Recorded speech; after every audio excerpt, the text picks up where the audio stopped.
আমি কোনো বৈষম্যমূলক কাজ হবিগঞ্জ পৌরসভায় কারোর সাথে করি নাই।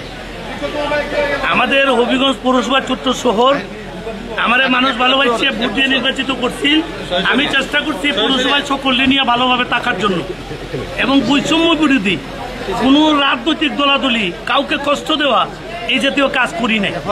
তারপরেও যে মামলায় আমি আজকে আসামি হয়েছি, এটার বিচার আইনের মাধ্যমে হবে, তদন্তের মাধ্যমে হবে।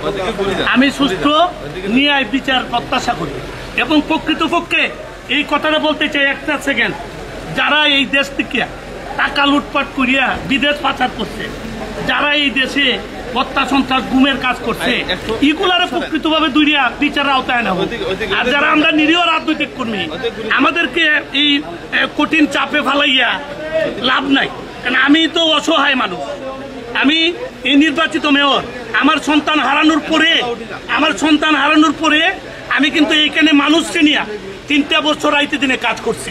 আমি আল্লাহর কাছে এবং পৌরবাসীর কাছে দোয়া চাই এবং ন্যায় বিচার আশা করি। Thank you.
আরে ভাই এখানে থাকতে অসুবিধা নেই।